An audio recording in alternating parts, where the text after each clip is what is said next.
Luc, chapitre 8. Ensuite, Jésus alla de ville en ville et de village en village. Il prêchait et annonçait la bonne nouvelle du royaume de Dieu. Les 12 l'accompagnaient, avec quelques femmes qui avaient été guéries d'esprits mauvais et de maladies.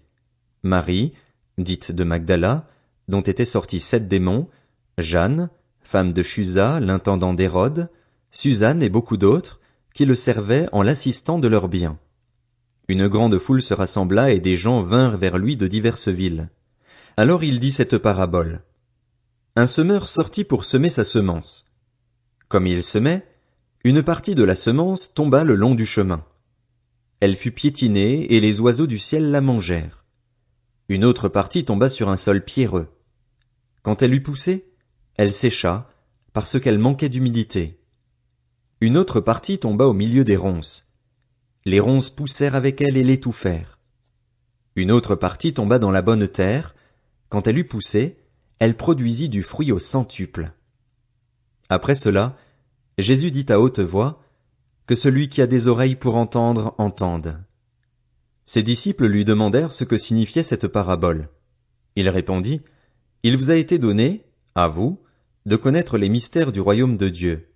Mais pour les autres, cela est dit en parabole, afin qu'en voyant ils ne voient pas et qu'en entendant ils ne comprennent pas. Voici ce que signifie cette parabole. La semence, c'est la parole de Dieu. Ceux qui sont le long du chemin, ce sont ceux qui entendent. Puis le diable vient et enlève la parole de leur cœur, de peur qu'ils ne croient et soient sauvés. Ceux qui sont sur le sol pierreux, ce sont ceux qui, lorsqu'ils entendent la parole, l'acceptent avec joie. Mais ils n'ont pas de racines. Ils croient pour un temps et abandonnent au moment de l'épreuve. Ce qui est tombé parmi les ronces, ce sont ceux qui ont entendu la parole, mais en cours de route ils la laissent étouffer par les préoccupations, les richesses et les plaisirs de la vie, et ils ne parviennent pas à maturité. Ce qui est tombé dans la bonne terre, ce sont ceux qui ont entendu la parole avec un cœur honnête et bon, la retiennent et portent du fruit avec persévérance. Personne n'allume une lampe pour la couvrir d'un vase ou la mettre sous un lit, mais il la met sur un support, afin que ceux qui entrent voient la lumière. Il n'y a en effet rien de caché qui ne doive être mis en lumière, rien de secret qui ne doive être connu et mis au jour. Faites donc bien attention à la manière dont vous écoutez, car on donnera à celui qui a, mais à celui qui n'a pas on enlèvera même ce qu'il croit avoir. La mère et les frères de Jésus vinrent le trouver, mais ils ne pouvaient pas l'approcher à cause de la foule. On lui dit, Ta mère et tes frères sont dehors et ils désirent te voir. Mais il répondit, Ma mère et mes frères, ce sont ceux qui écoutent la parole de Dieu et qui la mettent en pratique. Un jour, Jésus monta dans une barque avec ses disciples.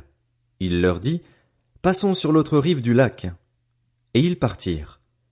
Pendant qu'ils naviguaient, Jésus s'endormit.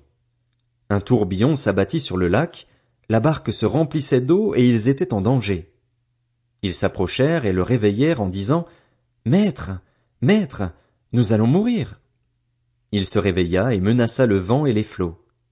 Ceux-ci s'apaisèrent et il y eut un calme plat. Puis il leur dit, Où est votre foi? Saisis de frayeur et d'étonnement, ils se dirent les uns aux autres, Qui est donc cet homme? Il donne des ordres même au vent et à l'eau, et ils lui obéissent. Ils abordèrent dans le pays des Gadaréniens, qui est vis-à-vis de la Galilée. Lorsque Jésus fut descendu à terre, un homme de la ville vint à sa rencontre. Il avait des démons depuis assez longtemps.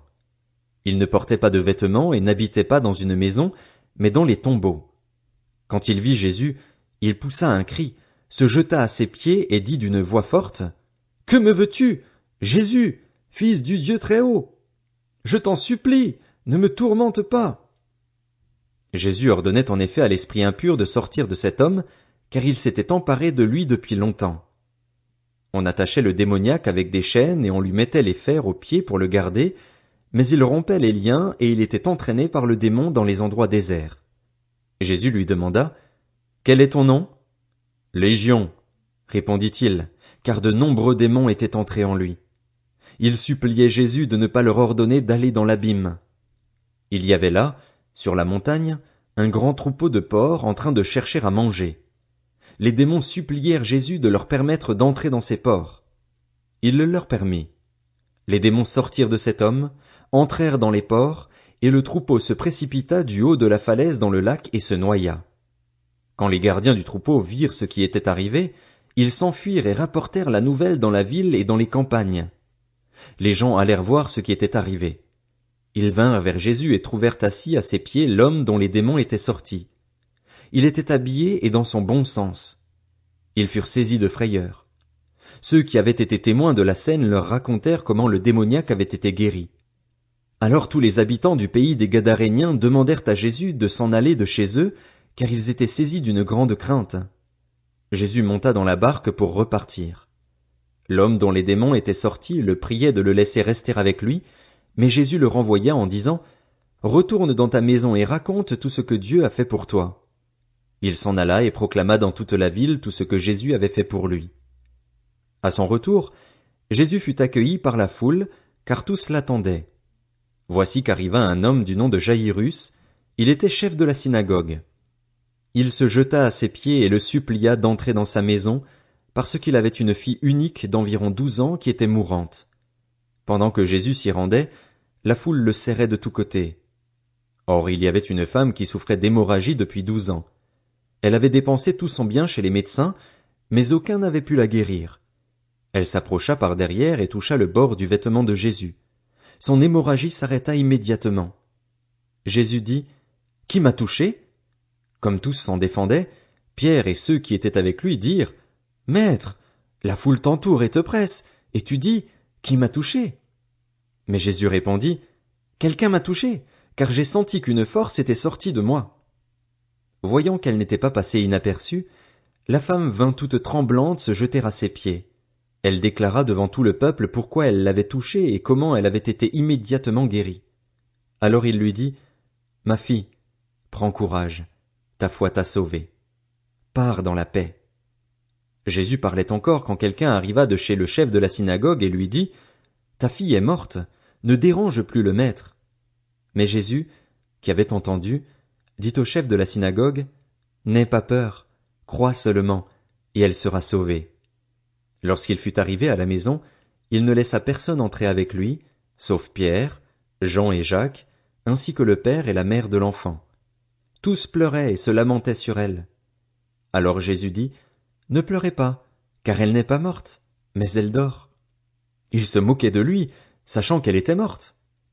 Mais il les fit tous sortir, prit la jeune fille par la main et dit d'une voix forte « Mon enfant, lève-toi !» Son esprit revint en elle, et elle se leva immédiatement. Jésus ordonna de lui donner à manger. Les parents de la jeune fille furent remplis d'étonnement. Il leur recommanda de ne dire à personne ce qui était arrivé.